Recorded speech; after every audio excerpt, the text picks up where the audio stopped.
Hi, and thank you all for joining us today. We are broadcasting live on the United Public Radio Network and the UFO Paranormal Radio Network, 105.3 on the Gulf Coast and 107.7 FM in New Orleans. The Church of Mavis Radio Show, Friday nights at 8 p.m., 7 Central, starring Jeffrey Pritchett with his co-hosts Wham and Jay McNicholas, right here on the United Paranormal Radio Network, UPRN 107.7 FM, New Orleans.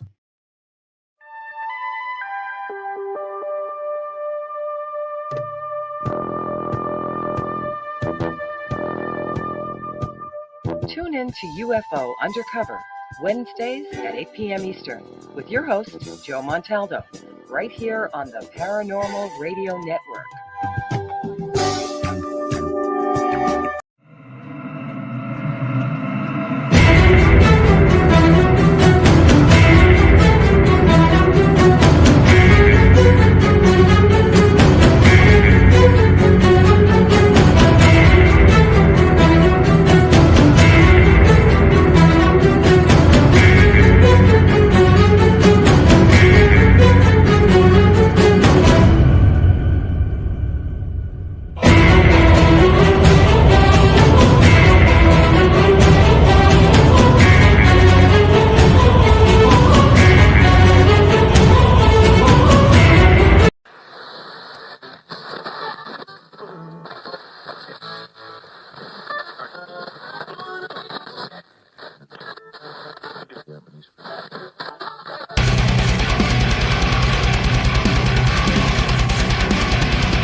Hey, good evening tonight, everybody, and how is everybody doing? This is Into the Night with me, your host, Sean Kelly.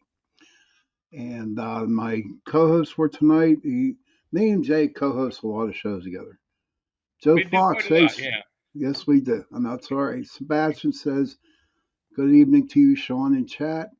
Hey, Good evening, Sebastian. Sebastian. Joe, hey, Joe. Sean, Sunday night with your show just can't come quick enough. I know what you mean, brother. Cindy Mitch, hello to you too, and Holly, good to see you too. Heidi, much love to you too. Karen, good to see you. Hey, Mark, good to see you, buddy. Wow, that's Good audience, man. That's good.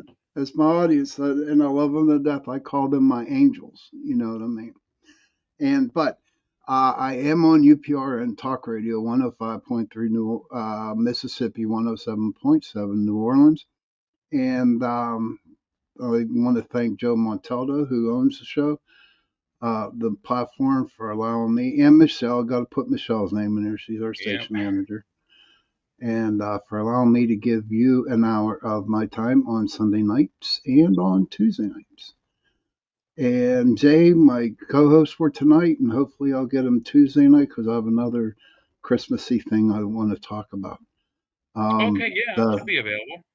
The dark, you know how you got, Heidi says, just left Denver's Botanical Gardens holiday. Hey, Michelle, good to see you, hon. But before we continue with the show, you know how everybody sings Christmas carols. In fact, I brought it up last week, saying what was their favorite Christmas carol. But does everybody know that a lot of those Christmas carols have dark meanings to it? I was under the impression that caroling came from back in the old practices of mourning. When someone passed, the neighborhood, the village, whatever, would come by house to house, I guess, of the families and sing, I guess, songs of solace. Is that where the origin? Yeah, I really haven't dived deep into that, but maybe I can for the next couple of days. But I know on December 26th over in Ireland, it's called St. Stephen's Day.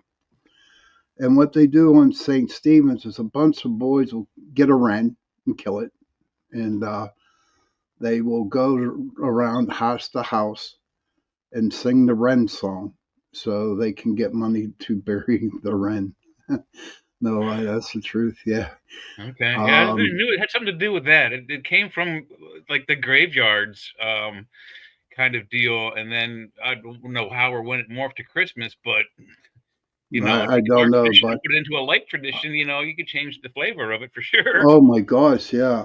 I did a show on it last year, and I thought I come to find out very interesting about it. Um, it really has some really deep. Some have deep meanings. You know what I Yeah. mean? Hmm. Uh, so how are you doing, Jay? I'm doing pretty good. I just got here barely in time. I was watching TV this morning. Or this afternoon. I went to go put my football game on, and I was playing a game on my phone. I zonked out. I popped up. I said, "Hey Google, what time is it?" She said 8 o'clock. I was like, "Oh shit!" Pardon my French. And It's 8:15 p.m. thank you, Google. I went downstairs, potted the dog, and came back up here just in time as the promo was running. I got back into the studio. Oh my gosh, yeah. I'm waiting, like, because you're usually an early bird, and All right. Yeah, I mean, I go to bed around 9:30, 10 o'clock, 10:30, 11. I have to get up at 4 and 5 o'clock to be ready for work. It's I leave the house at 7, and I don't come back till 7 o'clock at night. So I'm at my I know the job. feeling on that one, brother. Yeah. Well, mine's a 10-hour day, and I stand on fork truck equipment, pacer trucks and order pickers and things like that, and I drive in and out of trucks, and I love the job, but my God, this week was so busy. You can imagine being in retail Christmas time. That's what we're talking Oh my about. God, yeah, We yeah, had our peak week, which was this last week through from Thanksgiving through till Cyber Monday. But the week after Cyber Monday, we were also just as busy. I mean, our guys usually pick about 1,000 to 1,500, maybe 2,000 items to pick in a day. We that's had 4 and 5 and 6, and shotgun trailers that we usually empty and run to other trailers. We usually run about 7 or 8. We had 16 in a day, so we'd empty 16 trailers. It's like 3 or 4 per team. It's brutal. yeah, It's yeah. Of brutal out course, there. it's brutal. But everybody, Jay is telling people where we can find you on If we look under my UPRN. name, it says C.O.M. That stands for the Church of Mavis. It's the radio show on this network with my buddy Jeff. It's his show. I co-host with him. We're on Fridays 8 till 10. And then after that, I'm on with Joe, Sean, and a whole slew of other show hosts, Michael Angley, Leah Dunbar, and occasionally Sean Hazlitt. And we talk politics and fun and UFOs and food and Yeah, we talked then about it. after the Wednesday show with Joe, UFO Undercover, and then we're starting a new show with Sean, myself, and Michael called The Chat, and we're trying to find you all a nice afternoon weekend spot so we can all get in and have some good fun chat. And just talk, man, because Just talk. It's going to be like The View, oh only better with smarter, yeah, better looking people. fuck yeah, hell yeah. Excuse my language. Heidi, Michelle says that she watches your show, and Heidi said, "I thought I recognized you, Jay. I enjoy the show." Thank That's you, Heidi. cool. Yeah, she pops into a lot of the shows Oh, on the she's the show. best, Yeah. man. She is the Hey. best. We got to give her like the golden ticket. Her and Michelle, Mhm. Cindy Williams, all of them, Well, buddy. yeah, like Joe says, if you like any of them, if they have your email, they can hit you up and you can send Oh, them an invite. They can I the know, green but room and you know, they're good people. You just need to know what to say in order for them to get on. But yeah. tonight, I'm glad that you came on. I'm glad you messaged me earlier. Tonight, I don't know if anybody has ever watched The Christmas Carol. I would hope it's a classic. It is the old one. The black and white one. That was the That's scariest the best one of one. I all. don't remember he's a very famous actor from the 30s, 40s, 50s. It might even be one of the Barrymores. I'm not really certain. I'll look it up on IMDb here in a minute. But love the movie. Never really was, a really scary horror type movie, but the times when he gets to the three ghosts, they're kind of creepy. They always that section of the movie always creeps me out. 58 pushing 60, and that still creeps me out. Those three ghosts come and scare that poor old man almost into a heart attack. Oh my God, yeah. Who's your favorite? I'll ask. Who's your favorite spirit ghost on that one? I think, well, just the way he was dressed is I think it's Christmas Present. The guy, the real tall, big dude with the beard and the big, like a towel, terry cloth, Yep. colorful robe on. That I think was my favorite of the three. The Ghost of the Future was obviously he's death. He's a hooded sickle Yep. carrying figure, and scares the hell out of you. And then the first one is the Ghost of Christmas Past, which I think is an old man, and just an old skinny old man like you might see in the hospital walking around with the back half of his gown opened up. That was even creepier. So But my favorite one was the first one, and that was Jacob Marley. yeah, okay, Marley. Well, yeah, Scrooge's old partner. It's funny. The way they adapted him though in the movie, and I have never read the book. Shame on me. I believe it's Dickens, right? Charles Dickens. Yeah. They're all supposed to be ghosts, but in the movie, I think they treat him in the black and white one, the first one, and the term wasn't out really that popular, but it's more of a zombie than of a ghost. The Marley character. No, he was a ghost, dude. He was a ghost. There's one that I must be mixing it up with. There's maybe one of the newer ones that he's solid. Well, you know what? You also got to, but he's there. Right. That is Bill Murray's Scrooge. Did anybody ever watch that movie? Bill Murray's Scrooge. Mm-hmm. I'd love that. Oh my God, that's a good one too. Yes, but to me, I look at Jacob Marley, okay, and he was an asshole, right? Yeah. And he is considered an earthbound spirit. Bound because the chains around him. Yes, the chains and the safe that he carries along with him. But you look at Scrooge, okay, and whenever I watch a good movie over and over and over again, the main character, I try to find a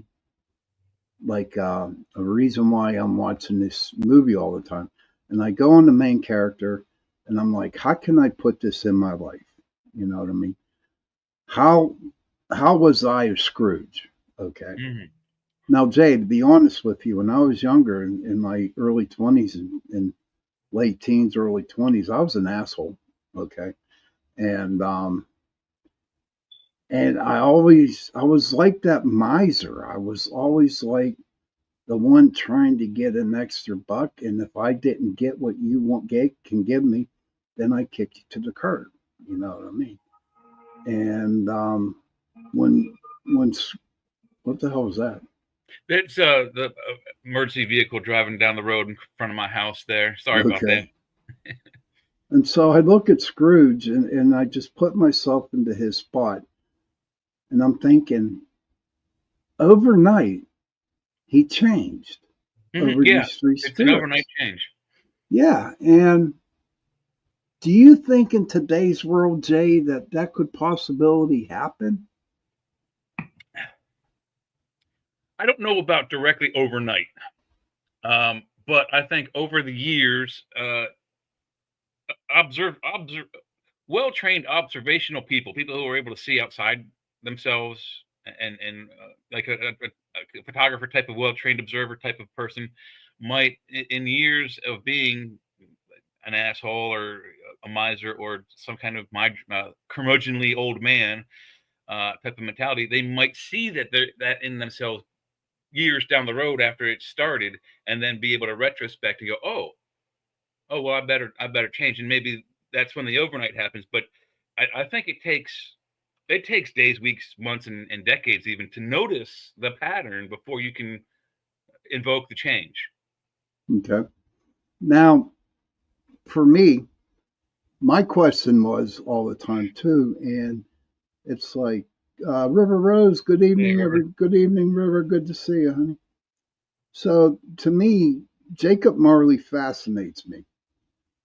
And I'm going to tell you a quick story about that. I was newly in recovery, okay, and before I went to bed that night, my ex-wife took our son down to Ohio because I was working the next day on Christmas Day, and so I went to the AA 24-hour party, came home, and it was about 11:30 at night, and on the TV was the ending of Scrooge, A Christmas Carol. And so I went to bed. As God is my witness, Jay, at exactly midnight, my telephone rang. Wow. Okay. And the ring on the telephone, similar to the sound of Jacob Marley's chains. Okay. No lie. No lie. And this is a true story. And so I woke up and I'm like, oh my God, Jacob Marley's in my bedroom. Oh God, what am I going to do? And then I answered the phone, and here it was the guy I sponsored. He was just calm to check up on me. And that really opened my eyes. Okay. It was like, okay, so I'm a little down because my son ain't home for Christmas, and I'm feeling like kind of down, and all of a sudden, what makes him decide to call me at midnight? With my phone sounding like Jacob Marley's chains. So is it a coincidence? I don't believe in them.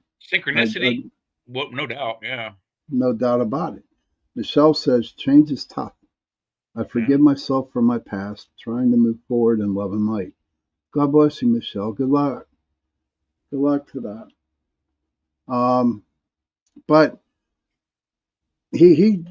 Jacob just like really, really, I don't know, kind of like inspired me. That's weird to say. Well, I mean, is the way I recall the story, because you come into the story with Mr. Marley already being passed, and Mr. Scrooge being already Scrooge, a grumpy old man. The way I understand it is that Marley was the curmudgeon one.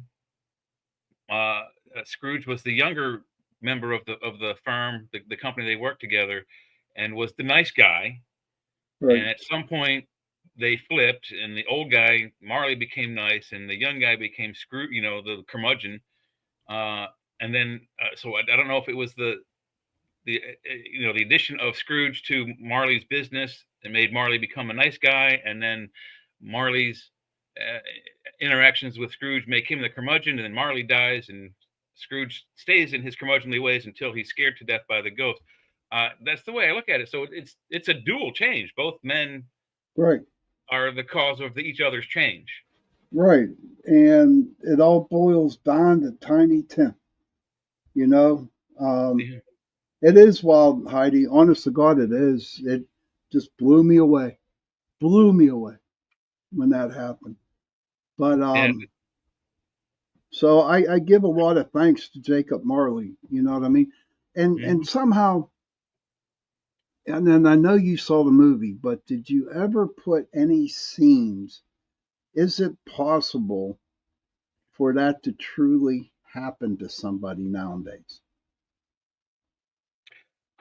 I think that definitely someone can be scared out of whatever it is that's making them grumpy, addicted. I think it takes a lot of effort. If you've ever seen, there's that TV show. It's about addiction, and they ambush. I don't really ambush, but they follow an addict around for an hour. Intervention. Thank you. Yeah. These are extreme examples, mind you, but these people that are hopelessly addicted to certain things, alcohol, drugs. I don't know if they do cigarettes on the show, but they, almost everyone who's addicted is a smoker on that show. But it takes a huge effort on the family's part of these addicts to get them to turn around and see, if I keep going this direction, I'm going to wind up dead. So I don't think it's very easy for a single individual to come to those realizations on their own, like in these movies. I don't think a catalyst like a couple of visits with some ghosts from the future, present, and past would do it. But yes, I think it's possible, but it takes an enormous amount of effort on everyone's part, particularly the family and those, what I don't know if they call them, the I guess the counselors, the grief counselors, and the Yeah, drug counselors. It takes a lot of effort on their part to turn these people's brains around and show them, yeah, you don't need this. You're not sick. You have a mental issue. You don't have a virus or a bacteria. You have an addiction to something that's going to kill you if you don't stop. And that's a hard realization for anybody to come up across. exactly. Stony, here's my girl from New Zealand. Good to see you, hon. Heidi says, what that is well, son, definitely synchronicities. She also said, Heidi said, agreed, change is difficult for me, and I also forgive myself for things I didn't know. And Heidi, she comes back and says, I was thinking that possibly could be scared into changing. That's possible. I mean, that is true. Well, they used the scare tactic Oh, things years and years and years ago. I remember, gosh, it was either late 80s or early 90s. I was either just out of high school. I was probably out of high school and college. So it was probably the early 90s or so. My father was trying to quit smoking. I don't know when he started, but he was born in 36, passed away 9 years ago. But we went to Shady Grove Adventist Hospital. It's a 24-hour a day, regular, everyday hospital. Nothing special hmm about it. They had a class there that he was taking. He brought me with him because he knew I smoked. I was, I didn't smoke in front of my parents until I was like 23, but I started when I was 16. And so he took me there, and the scare tactics were they literally pulled out of a styrofoam cooler two types of lungs, one that smoked its whole life and one that did not. And they showed you the various difference and gradients of a healthy lung, a not so healthy lung, worse healthy and worse healthy and worse healthy, and then one with emphysema in it. And it was right. disgusting, but it didn't work.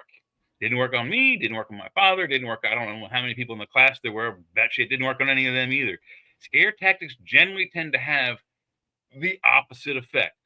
Remember stories a long time ago when before we had electricity, people gave their children stories of the bogeyman or the thing that lurks behind the rock or the troll under the bridge. Don't go there, they'll get you. Stay away from toadstool rings. Well, my parents told us, don't go into those woods. You're going to find the boogeyman. Well, what did us kids do? Okay, let's go. And we packed our gear. We went out into the woods looking for the boogeyman. We never Right. have found him.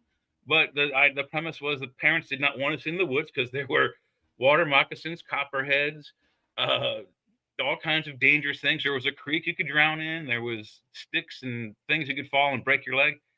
Oh, yeah. The only reason people want to scare you away from something is because they don't want you to explore it, whatever it is.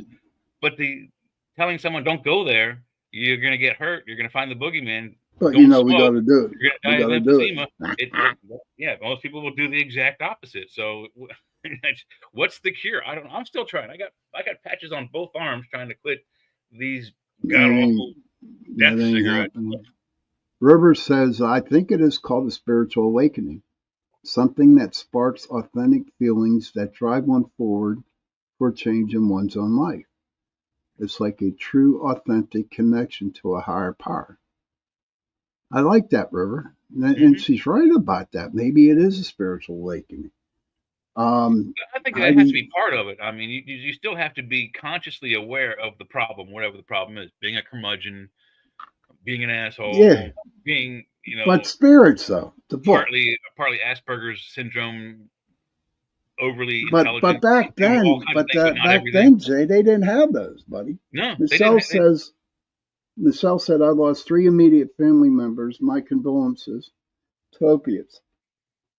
She yeah. said, I don't start until 3 years after losing my sister. And Heidi comes back and says, depending on the situation, of course, and maybe what frequency that individual is in. Rebellion happens. It did me. Yeah. So exactly was Dickens going through? before before they'll stop rebelling. I mean, Right, they have but to be able to come to that realization first. You can't force that on them. Was Dickens going through something that actually came to write the book Christmas Carol? You know, he had to have had some sort of experience. So maybe there was a company that he went to that was like the Marley and Scrooge money changers and lenders that gave him the inspiration for it. That time of writing, actually, I'm not sure exactly when Christmas Carol was written. It's 1880s, 1800s, somewhere around then. It's somewhat near the story of Dr. Jekyll and Mr. Hyde, which is also one of change and transformation.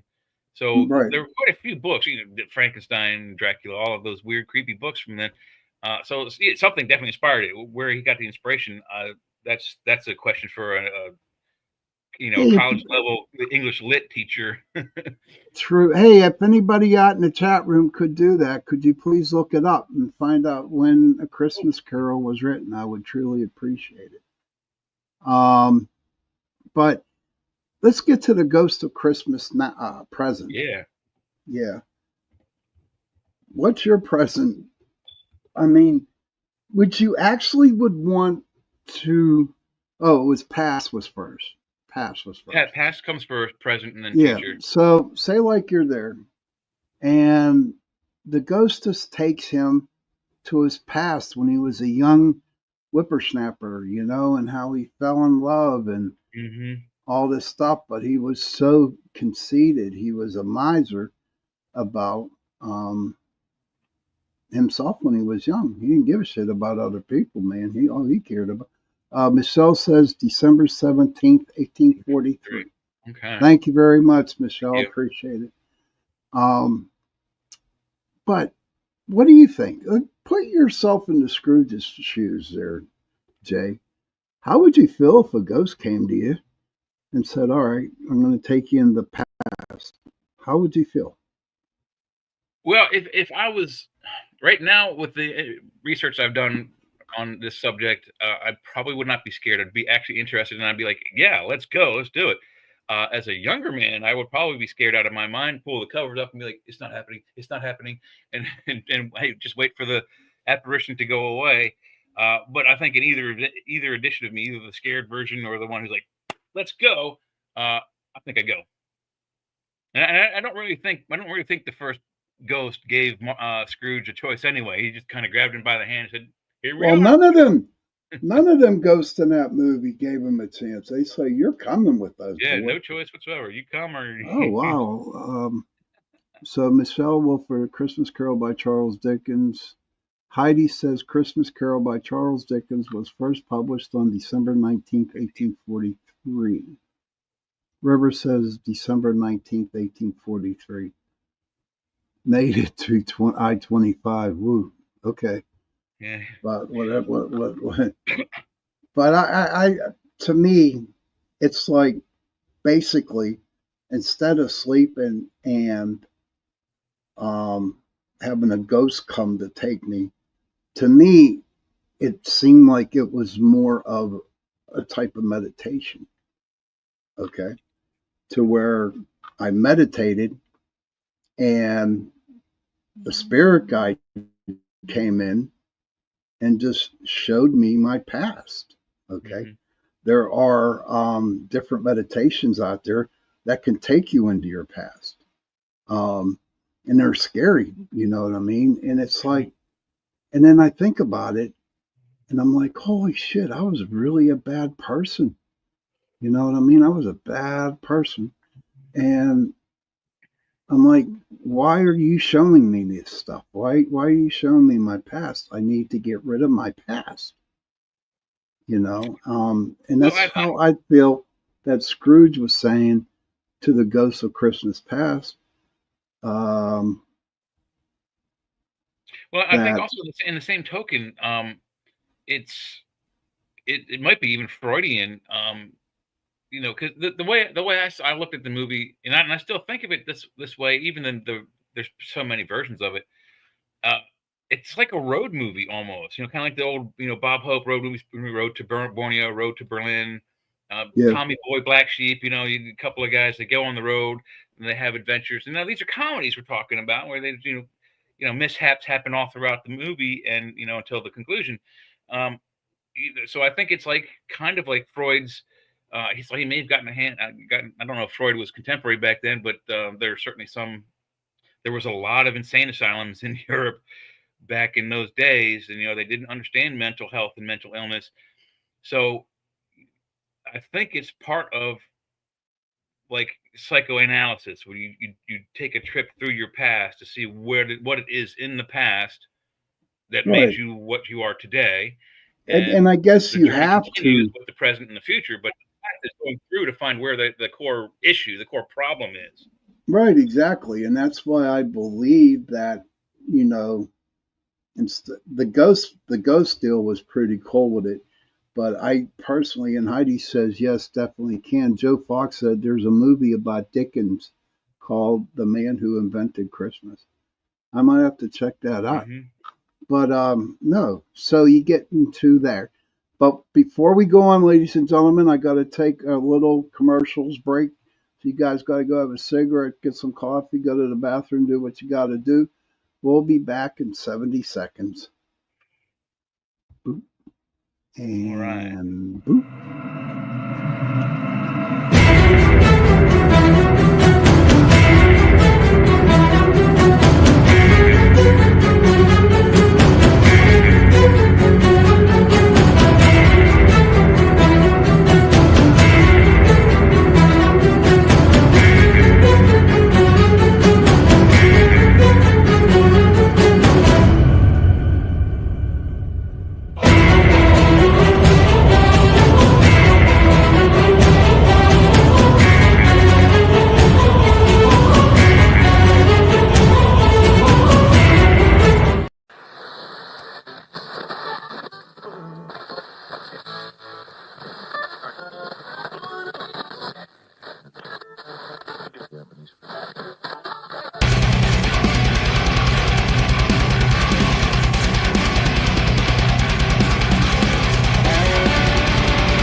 Hello, everybody, and welcome back to the second part of Into the Night with me, Sean Kelly, along with my co-host Jay tonight. And we're talking about the Christmas spirits of the show, the book, the movie Christmas Carol. And I want to thank UPRN Talk Radio 105.3 New Orleans, Mississippi, 107.7 New Orleans. But getting back to our topic here, we're going in. We talked about Jacob Marley, and we did talk about the Christmas past.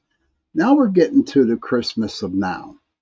And if anybody is out there in the chat room that would like to, like say something or do anything, I mean, this is a pretty good. Have some Absolutely. insight. We would like to hear what your insight on the Ghost of A Christmas Carol. We don't judge here on the show. I don't judge. Whatever you put out there, it's good, man. It's all good. But we get into the Christmas present here. And so he goes back from the other first ghost, and then he goes, and the other one comes in. He has all kinds of food, drink, fat. He's eating.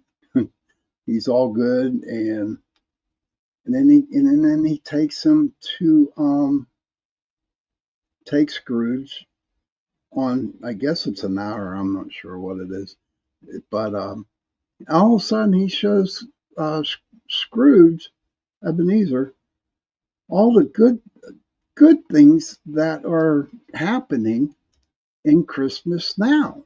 You know what I mean? Mm-hmm. And Scrooge was such a miserable son of a bitch. I mean, he really was a miser. He was bad, dude. He was bad. So, again, I'm going to ask this question to you. What would you do if, a ghost from the Christmas now would come to you, Jay? What would you do? How would you feel about somebody showing you and telling you what the hell's going on behind your back? Would you like that? Well, the way it worked in the movie or the book, every aspect of it. Like you said, the Ghost of Christmas Now, he shows up with. I mean, he's got a table around him, a cornucopia of food, and he's fat, lusciously dressed. I mean, he's real. I mean, he's got really royal, expensive looking clothes on him. So what I think would happen, yes, I would probably go with him if he asked. What happens there, though, is he would have had to take me to someone's house who was less fortunate than me. The next, bracket down. We were middle class, I guess, back then. So Scrooge is probably first class in the book and the movie. They take him to first class homes, lower class homes, and show him how these people have nothing. They got dirt floors. They're eating a chicken they had to go out and kill out of their own barn because they couldn't afford a turkey. And their child is, crippled, and there's a surgery I think they can fix Tiny Tim, but they don't have the money. And the Tiny Tim's father works for Scrooge, and he sees how they're having so much fun together and love together with nothing. And I think that that visit makes him angry. And he, once you see the asshole in Scrooge, but I don't think he's angry at Ghost of Christmas Present. I think he's angry in himself for, I used to be like that. Now I'm not. Right. So I'm glad you said it because, I've been thinking it's like how he changed, going into the second Ghost. When he went over his nephew's house and they were playing a game and everyone was calling Scrooge and everything but the kitchen sink bad.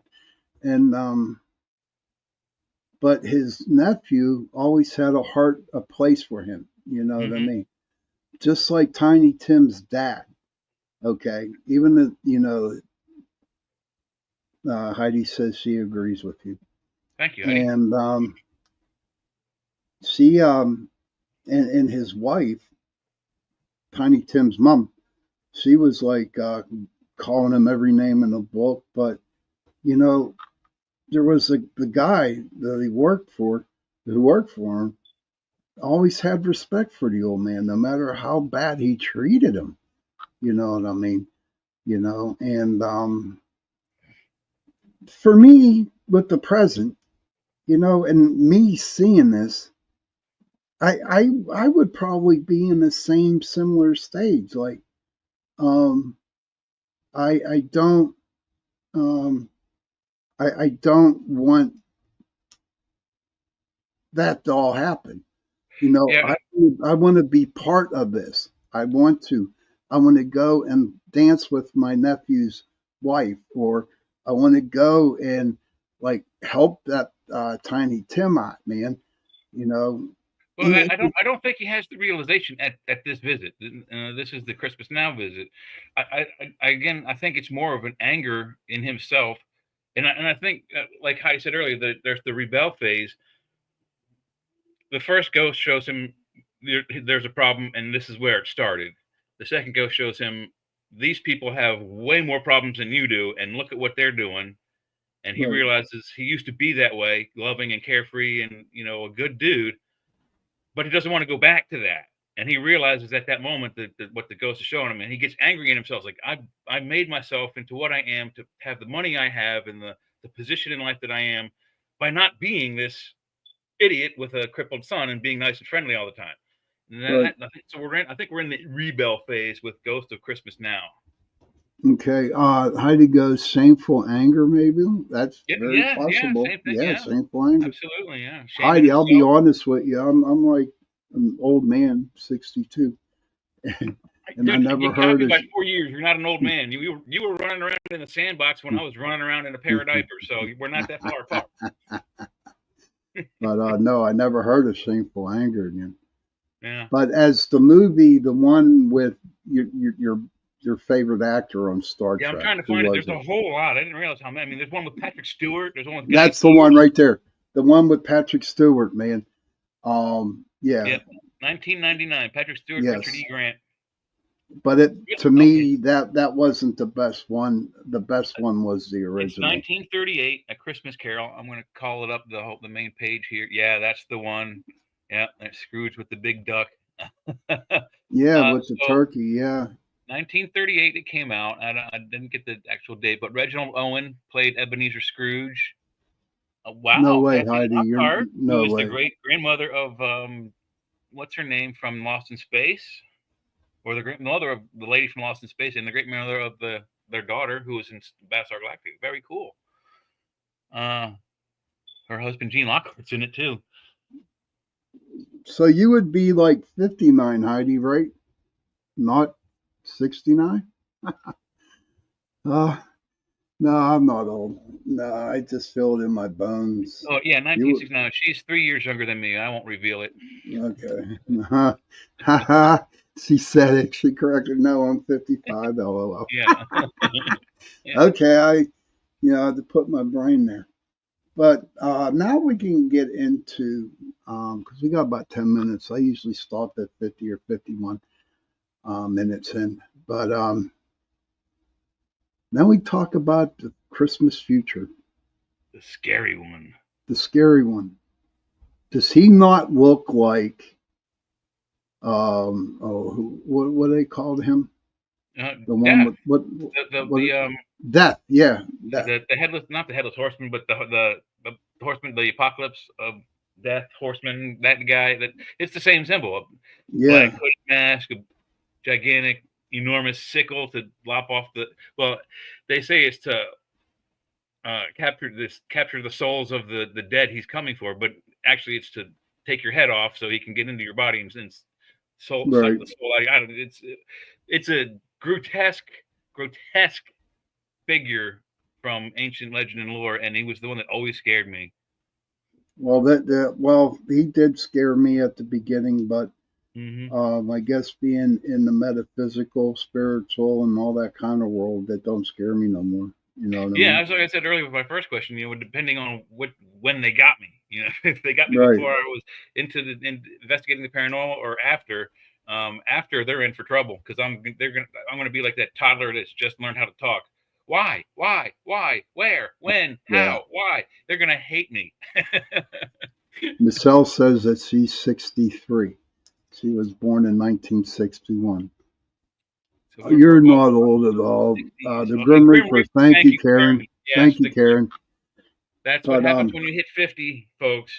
Do your memory pills yeah, and it memory does. games. You're gonna lose it when it comes up. But I do believe that's when Ebenezer Scrooge finally realized that he was an asshole because and that he really seriously needed to change his ways. Yeah, I agree, but I Um, think it's a deeper realization than that. If you remember the movie, the actor that played Scrooge, let me get his name again. Reginald Owen. I yeah, don't know. I don't really know what else the man's been in, but you look at that man's face, that actor's face, when whoever's dressed up as the Grim Reaper shows up in that room. mm, That actor's legitimately terrified. He's such a good actor. He looks legitimately terrified.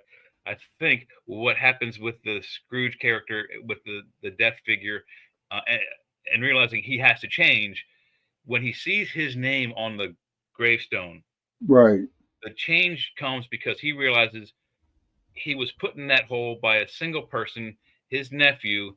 Nobody else gave a shit. Pardon my right, French. right. And that to me was like an eye opening for me Hmm. as I watched the movie. Um, but it was such a good movie. I really can't read books because I'm being honest here. I have ADHD, so I'll read the first 10 pages, jump into the middle, do a chapter in the middle, and go right to the end. Oh, I That's got a how good I trick am. for you. I don't like Mhm. reading. I'm dyslexic, but I have found that with the Kindle devices, it's much easier. That Right. Paperwhite technology LCD they have is really cool, but they have a new color one out. I don't know if I want to go with the Paperwhite or the color one, but the color one's like almost $400. Anyway, this is my trick. Book I'm interested in, I read the very last sentence first. Go to the back of the book, find the last sentence, and I read it all the way. Sometimes twice, just to make sure I know what it said. and then I go to the front and I try to find out how we got to that sentence before I come to that sentence and read it again.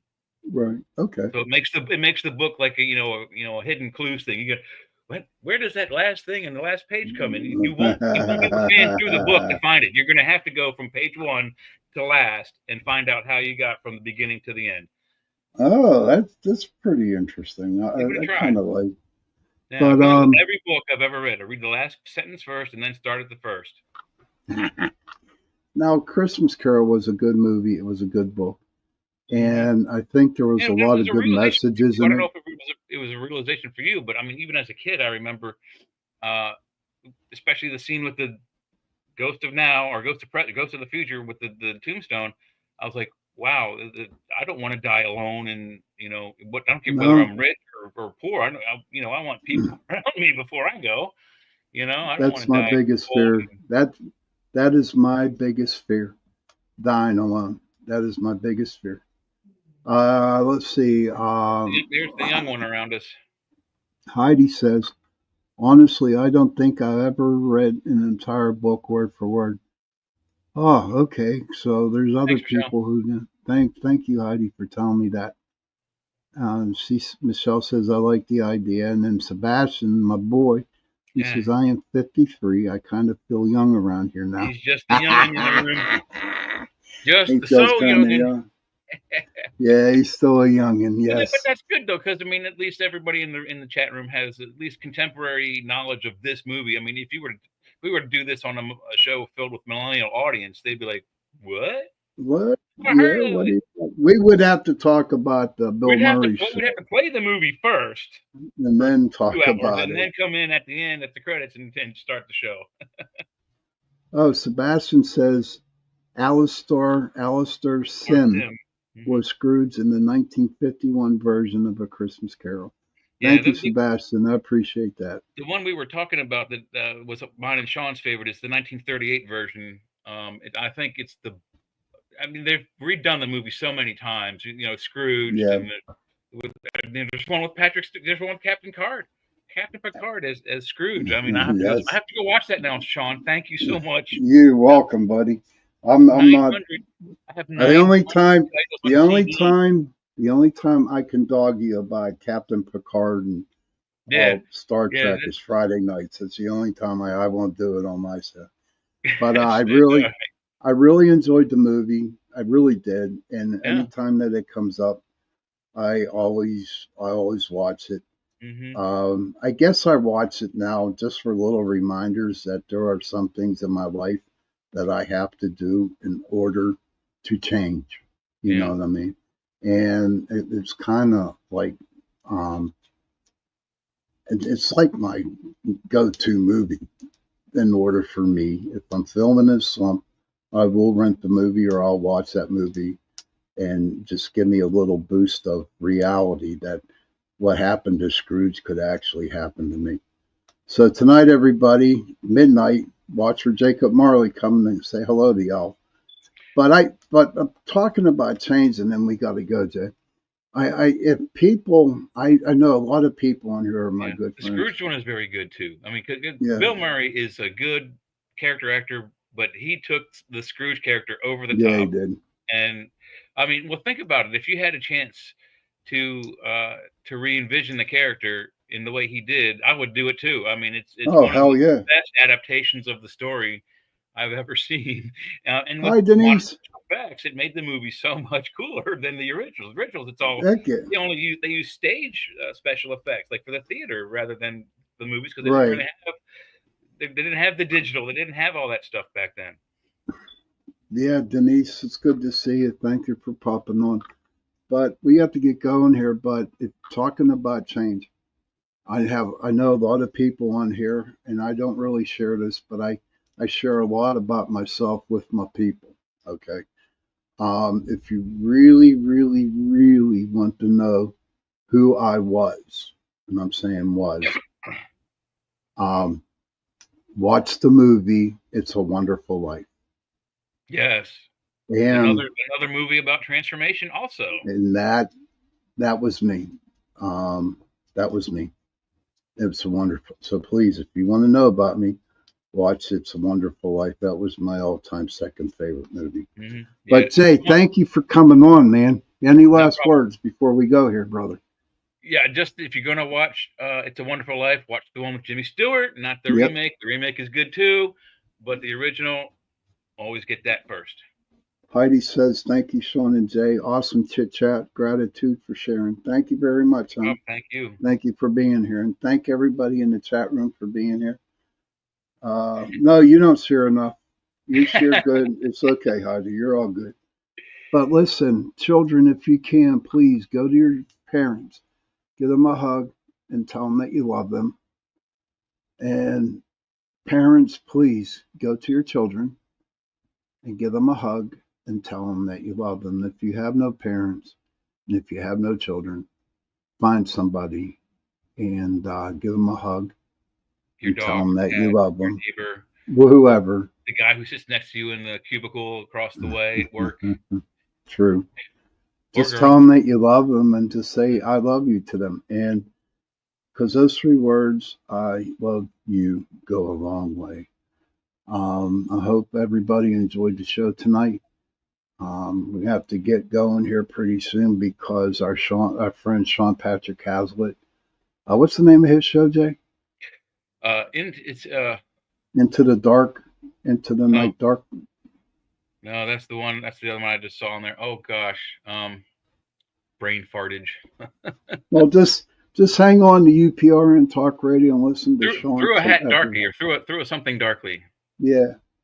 So tune in for Sean. So yeah, good night, everybody. Good night, Jay. See you Tuesday night. Yes. Everybody, we'll see you Tuesday night, and we'll talk about Christmas carols, the dark meanings and the good meanings. So. And we got a show coming up with Joe about Jesus, and we'll have that. Yeah. We have that scheduled. We'll let everybody know. Oh yeah. The historical Jesus, not the biblical. Not the biblical one, the historical one. Good night, everybody, and see you Tuesday night.